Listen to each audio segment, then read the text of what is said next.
identifying interview with Clint Manning, who is Barbadian, but now lives in Brazil, because you'll tell us the story, I'm sure, but saw an opportunity there. Clint, thank you for talking with us here at ITB. You've got a fascinating story to share, don't you? You've ended up in Brazil for the last 2 or so years via Barbados. But you're in Brazil, and it's because you saw an opportunity there. Tell us about it. Well, I did my bachelor's and master's in the US, and upon returning to Barbados, I was working in the tourism field.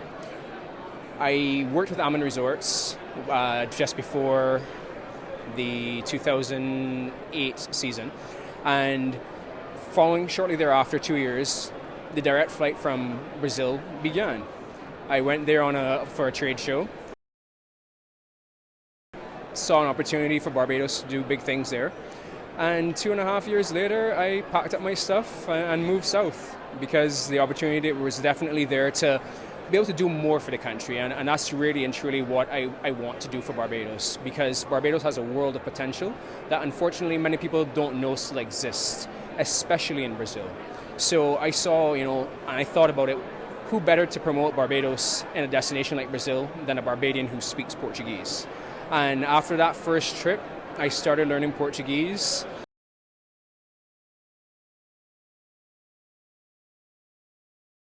12 plus hotels, some villas, and a DMC on the ground in Sao Paulo. Tell us a little bit about what the experience is like over there. Brazil is an interesting place. One of the main reasons why I was also able to learn Portuguese as quickly as I did is that unlike many countries in the world, you go there and it's very, very, very seldom you'd actually encounter people who speak English. So right off the bat, for a Brazilian tourist, you know that offering information in Portuguese, may it be menus, fact sheets, something as simple as where to change your pool towels, you had to offer that information in Portuguese. So Brazil is quite different in that you are forced to adjust to their culture. It's not a case that you can go there and be lazy and speak your native language because you find people who speak English or whatever other language there. It's so language specific that you don't have a choice. And as a result, the culture, if once you start to understand it, it really sucks you in, because they're like Barbadians in the fact that the first thing they greet you with is a smile. And I've gone to a number of places, a number of barbecues, or gone out with friends that, for us we call linemen and hanging out and whatnot. It's the same thing there. So it's a very similar kind of society, especially where I am in Sao Paulo and then visits to Rio. Very similar to Barbados. So while I'm in a big South American country and even Sao Paulo, which is one of the biggest cities in the world, it still feels like home, believe it or not. And as a result, I can see myself there for hopefully a good few more years to come. So essentially, you're a young man who saw an opportunity. Essentially, you're a young man who saw an opportunity and took it. And how is that working out for you right now? Very, very well. The main reason why I'm actually here in Berlin is because I started doing a lot of meetings with incentive houses and realized that with group business, not only were many Brazilians looking to get out of Brazil to visit Barbados, but also other countries. And I thought, well, if they're taking these tours to many other countries and having these group opportunities, what's then wrong with maybe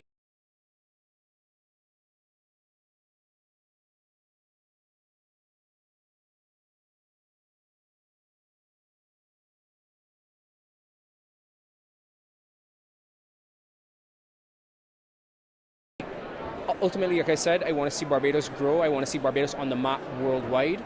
And I saw an opportunity to come here, use my frequent flyer miles, came here, and if I have an opportunity to send, if it's Germans or Italians or the French, to be able to go to Barbados, that's what I want to be able to do. So even if I can be a go-between, where I am based in Brazil, if I can be a go-between for any other countries in Europe or the world, to be able to send more whatever nationality to Barbados, I'd like to do just that. For the Caribbean, clearly you're in an excellent position to be able to advise. So Caribbean countries like Barbados that are seeking the Brazilian tourist, what must they know? What must they do?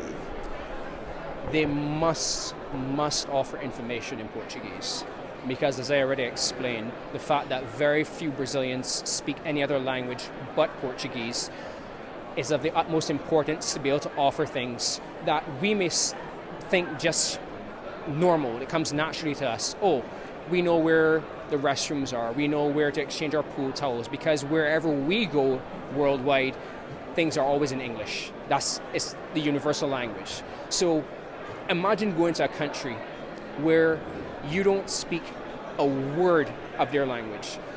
That's what it is for Brazilians going anywhere in the world. So the one thing, if there's first and foremost, I would recommend to be able to offer things in Portuguese, because it facilitates communication to levels that you would not imagine. Following that, Brazilians like to shop. So for areas that actually have good shopping and whatnot, to be able to promote it, it's a big thing, because products in Brazil, especially imported products, are exceptionally expensive. And I mean, so much so that even for us Barbadians, when we shop in Barbados normally, without duty-free, it's still cheaper to buy foreign-made products than it would be for a Brazilian to buy foreign-made products in Brazil. So shopping is a very big thing. And smiles. That's what they like. Brazilians like to be pampered. They're very needy. They're very clingy. So any opportunity you have that you can actually show them that above and beyond service, it sets you in good stead, without a doubt.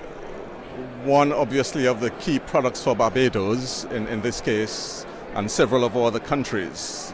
We know they have gone beyond the beach, but the beach remains a key product for a lot of those. What are the thoughts on just relaxing on the beach? Is that what are you finding Brazilians are interested in that as well? Well, yes. Funny enough, there are not many great areas in Brazil beach-wise. I mean, yes, there are some beautiful, beautiful beaches, but those are also very few and far between. In addition to that, they're very, very, very expensive. So while we may consider, from our perspective, some different places in Barbados or other Caribbean islands to be expensive, by Brazilian standards, they're actually still quite cheap. So they definitely want to go there for the beach. And for them, the Caribbean is the beach. That's what it is. So while Barbados is in a different, unique position to be able to offer more than just, the sea and the sand, we're very lucky in the fact that we can offer land-based adventures, if you want to call it that, because they also have the ecotourism. So Brazilians also like to be able to do this island safari, go and visit Harrison's Cave, go and do the quads, where they go on the motorcycles, or maybe go hiking, mountain biking, surfing. There are many niches then outside of the relax on the beach type mentality that also appeal to Brazilians. But at the end of the day, the Caribbean is about the beach for them. Yes. If there are other people from the Caribbean interested in doing what you did, will you recommend it? Yes. It's challenging, but also very, very rewarding. Portuguese is not an easy language to learn.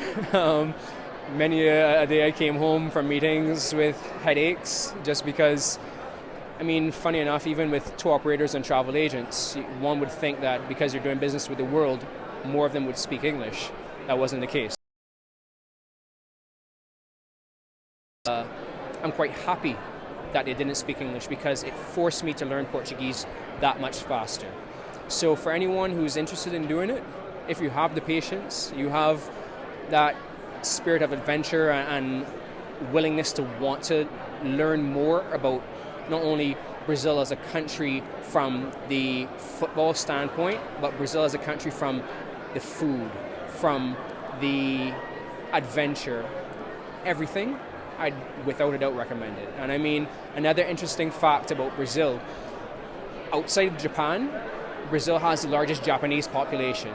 So for me, I am obviously from the Caribbean. I love fish. The sushi there, it trumps anywhere in the US, anywhere in Europe, anywhere in the world other than Japan. the sushi is phenomenal.